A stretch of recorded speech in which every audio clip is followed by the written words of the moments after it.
కోసం, సంస్కార సాధన, ఆచార్యుడు, సమాజ శిల్పి, చరిత్రలో చూపించిన వికృతులు, జగత్సిర మౌర్ బనాయే భారత్, ప్రార్థన దాని భావము, ఇవ్వడంలోని ఆనందం, ఇలా అనేక రకాల పుస్తకాలు చదివిన కొద్దీ చదవాలనిపించే విధంగా ప్రేరణాదాయకంగా ఉన్నటువంటి పుస్తకాలు. అంతేకాకుండా 2 అనువాదాలు కూడా చేశారు. ముఖ్యంగా పరివార విద్య ఏ విధంగా ఉండాలి అనే దాని మీద హిందీ మూలానికి, అదేవిధంగా బాలభారతి ఏదైతే మనం పాఠశాలలో శిశుభారతి, కన్యాభారతి, బాలభారతి ఇట్లా అనేక కార్యక్రమాలు మనం చేస్తున్నాము. కానీ బాలభారతి అనేటువంటి పుస్తకం హిందీ మూలం ఏదైతే ఉందో దాన్ని అనువాదం చేశారు. అది మనందరికీ కూడా చాలా బాలబాలికల నాయకత్వ లక్షణాలని పెంపొందించడానికి బాగా ఉపయోగపడుతుంది. ఇలాంటి అనేక రచనలు వారు చేశారు. ప్రస్తుతం విద్యాభారతి దక్షిణ మధ్య క్షేత్ర సంఘటనా కార్యదర్శిగా మార్గదర్శనం చేస్తున్నారు. శ్రీ బతుకుమూరి శ్రీనివాసరావు గారు, క్షమించాలి, శ్రీ హుకుంచంద్ భువంత గారు, వీరు 1983 నుండి సంఘ స్వయం సేవకు, సంఘ శిక్షా వర్గ ద్వితీయ వర్ష పూర్తి చేశారు. 41 సంవత్సరాలుగా విద్యాభారతి కార్యకర్తగా ఉన్నారు. విద్యాభారతిలో ఆచార్యగా, ప్రధానాచార్యగా, కళాశాల ప్రాచార్యగా సేవలు అందించారు. విద్యాభారతి పూర్ణకాలీన కార్యకర్త. ప్రస్తుతము విద్యాభారతి అఖిల భారతీయ శిశువాటిక సహ సంయోజకగా బాధ్యతలు నిర్వహిస్తున్నారు. వీరి కేంద్రం భోపాల్. వీరు సమర్థ శిశు శ్రీరామ కథ అఖిల భారతీయ సహ సంయోజకులుగా కూడా బాధ్యతలు నిర్వహిస్తున్నారు. విశేషంగా మధ్యప్రదేశ్ ప్రభుత్వ విద్యా విషయక సలహా మండలిలో సభ్యులుగా ఉన్నారు. శిశు విద్య గురించి అధ్యయనము, రచనలు మరియు ప్రయోగాలు చేశారు. అంతేకాకుండా ఆచార్య ప్రశిక్షణలో ఆచార్యులకు శిక్షణ ఇవ్వడంలో విశేషమైనటువంటి నైపుణ్యం ఉంది. సంగీతంలో కూడా వీరికి ప్రవేశం ఉంది. ఈ 2 రోజుల శిశువాటిక కార్యశాలలో మనకి వీరి యొక్క మార్గదర్శనం లభిస్తుంది. శ్రీ బతుకుమూరి శ్రీనివాసరావు గారు సంఘ ప్రచారక్, శ్రీ సరస్వతి విద్యాపీఠం తెలంగాణ ప్రాంత సంఘటనా కార్యదర్శిగా సేవలు అందిస్తున్నారు. శ్రీ కోవెల శ్రీనివాసాచార్య గారు, వారు దక్షిణ మధ్య క్షేత్ర శిశువాటిక ప్రముఖ సేవలు అందిస్తున్నారు. విజయవాడలో కేతనకొండ అనేటువంటిది ఒక సైనిక స్కూల్ పెట్టేటువంటి ఆలోచన జరిగింది. దానికి సంబంధించి వారు ఎగ్జిక్యూటివ్ ఆఫీసర్గా అక్కడ ఉండి దాని కార్యకలాపాలన్నీ చూస్తున్నారు. గతంలో వారు విద్యాభారతి ఆంధ్రప్రదేశ్ 2 ముఖ్యంగా ఒంగోలు విభాగం, గోదావరి విభాగాలకి శైక్షణిక ప్రముఖగాను, ఆ తర్వాత విద్యాభారతి ఆంధ్రప్రదేశ్కి శైక్షణిక ప్రముఖగాను సేవలు సుమారుగా 3 దశాబ్దాలకు పైగా సేవలు అందించారు. ప్రస్తుతం ఈ క్షేత్ర శిశువాటిక ప్రముఖ మనకి మార్గదర్శనం చేస్తున్నారు. శ్రీ అనూప్ శర్మ గారు, వారు ఇక్కడ స్థానికంగా ఉన్నటువంటి Shri Vidyaranya international school CBSE syllabus తోటి ఇక్కడ నడపబడుతున్నది. దానికి వారు ప్రిన్సిపల్గా మనకి దానికి సేవలు అందిస్తున్నారు. సంఘ కార్యకర్త, విద్యారంగంలో అపారమైనటువంటి అనుభవం ఉన్నటువంటి వారు ఇక్కడ స్విస్ ఇంటర్నేషనల్ స్కూల్లో వారు ప్రిన్సిపల్గా వారు సేవలు అందిస్తున్నారు. శ్రీ మధుసూదన్ గారు, వారు బ్యాంకులో మేనేజర్గా పనిచేసి రిటైర్ అయ్యారు. శ్రీ విద్యారణ్య ఆవాస విద్యాలయానికి చాలా కాలం అధ్యక్షులుగా చేశారు. అనేక రకాలైనటువంటి సేవా సంస్థల్లో సేవలు అందిస్తున్నారు. ముఖ్యంగా ప్రస్తుతం శ్రీ విద్యారణ్య ఆవాస విద్యాలయానికి సహకార దర్శిగా వారు సేవలు అందిస్తున్నారు. శ్రీ చంద్రశేఖర్ గుప్తా గారు వారు ఆచార్యగా ప్రధానాచార్యగా అనేక సంవత్సరాలు చేసిన తర్వాత పాలమూరు విభాగం శైక్షణిక ప్రముఖగా వారు ఉన్నారు. ప్రస్తుతం ఇక్కడ ఏదైతే శిక్షణా కేంద్రం ఉందో ఆ శిక్షణా కేంద్రానికి వారు ప్రముఖ సేవలు అందిస్తున్నారు. ధన్యవాదాలు. పెద్దలు, ఈ కార్యక్రమంలో ఉపస్థితులైనటువంటి విద్యాభారతి విద్యాపీఠ అధికారులు, అలానే శైక్షణిక ప్రముఖులు, ప్రధానాచార్యులు, ఈ 2 రోజుల కార్యశాలలో శిక్షణ నిమిత్తం చేసినటువంటి శిశువాటిక ఆచార్య బృందం అందరికీ కూడా నమస్కారం.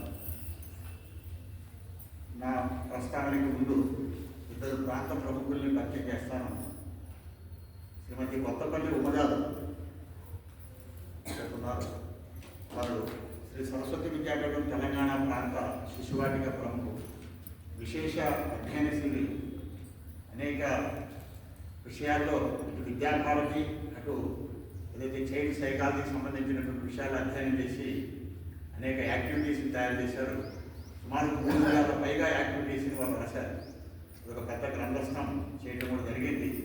రాబోయే రోజుల్లో ఇప్పటికే ప్రశిక్షణ వర్గాల్లో దాని ఉపయోగం జరుగుతోంది. రాబోయే రోజుల్లో అందరికీ కూడా అందుతుంది. ఈ మధ్యలోనే ఈసీసీకి సంబంధించినటువంటి ఎన్సీఎఫ్ వచ్చిన తర్వాత ఈ విద్యాభారతి అట్లని ఎన్సీఎఫ్ని సమన్వయం చేస్తూ లింకేజ్ అనే పేరుతో ఒక పుస్తకాన్ని కూడా రాశారు వాళ్ళు.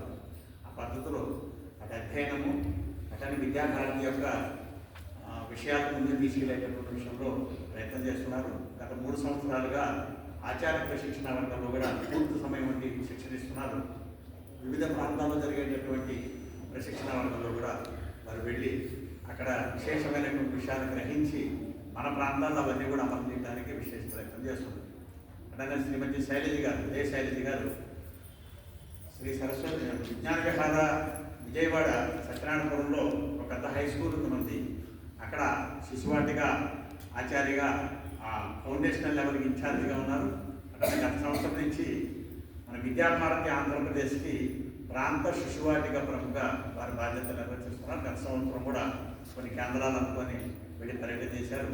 అట్లా ఈ సంవత్సరం కూడా ఆన్లైన్ ప్రశిక్షణలు, తర్వాత ప్రత్యక్షమైనటువంటి ప్రశిక్షణని కూడా నిర్వహణ చేస్తున్నారు.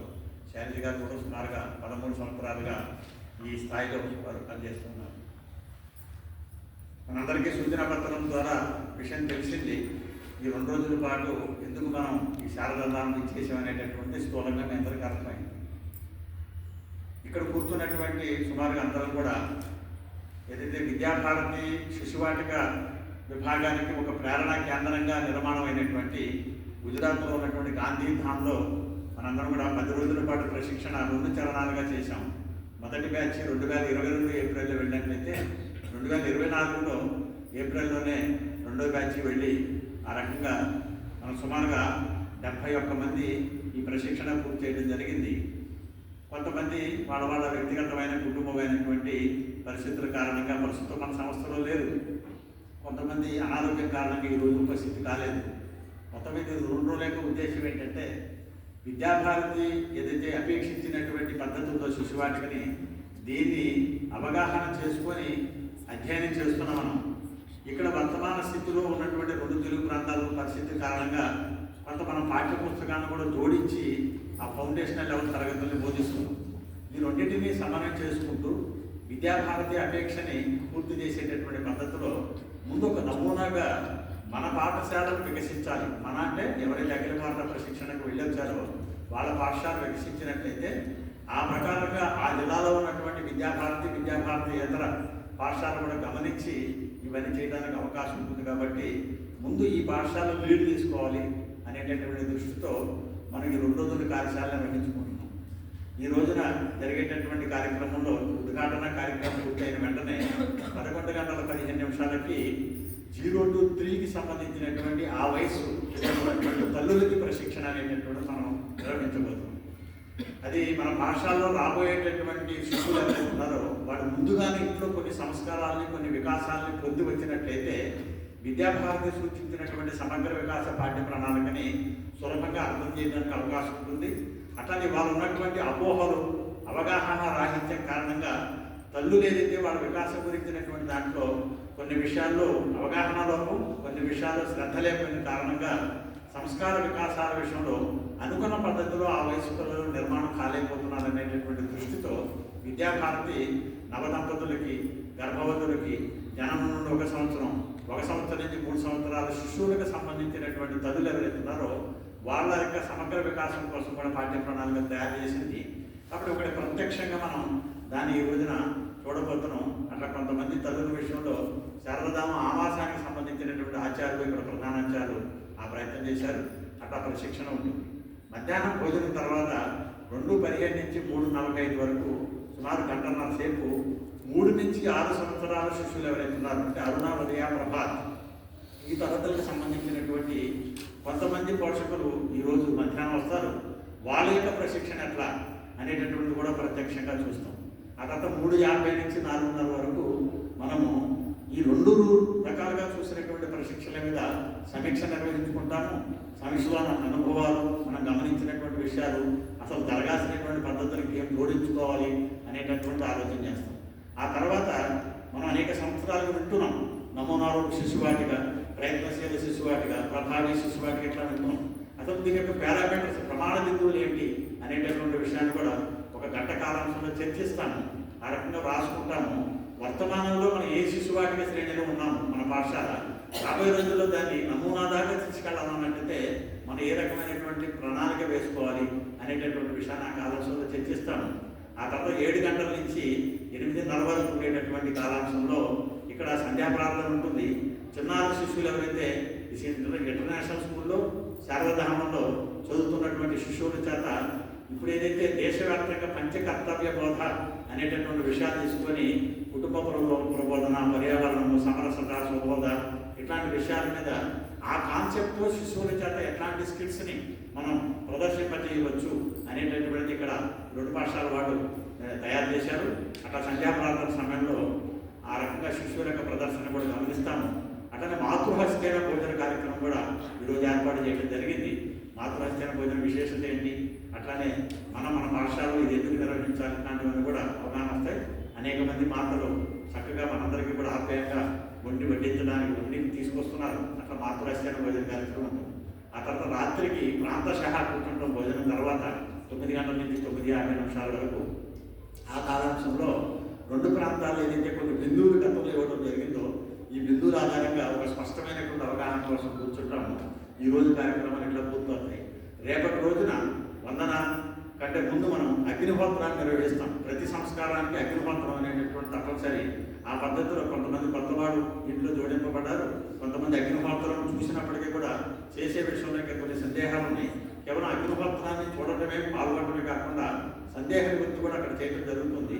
ఆ రకంగా దేవాలయంలో ఇక్కడ శారదామాత దేవాలయంలో అగ్నిహోత్రము అట్లానే ఏకాత్మత స్తోత్రం పూర్తి చేసుకున్న తర్వాత అక్కడ ఉన్న మైదానంలో కహానీ మాత్రమే యోగా, కథల ఆధారంగా యోగా ఎట్లనేటటువంటి తీసుకుంటాం. అట్లా యోగా అల్పాహారం అయిపోయిన తర్వాత ఇంకా అక్కడి నుంచి సాయంత్రం వరకు ఉండేటటువంటి కాలాంశాలన్నీ కూడా మనం సరస్వతి విద్యాపీఠం ద్వారా ఎట్లయితే ముద్రించుకున్నటువంటి పాఠ్య పుస్తకాలు ఉన్నాయో దీన్ని శిశువాటిక సమగ్ర వికాస పాఠ్యచర్య 12 శైక్షిక వ్యవస్థలు 14 కార్యక్రమాన్ని జోడించుకొని మనం ఎట్లా ఆ కంటెంట్ని పిల్లలకి తల్లిదండ్రులకి అర్థం చేయిస్తాము అనేటటువంటి విషయాలు ఉంటాయి.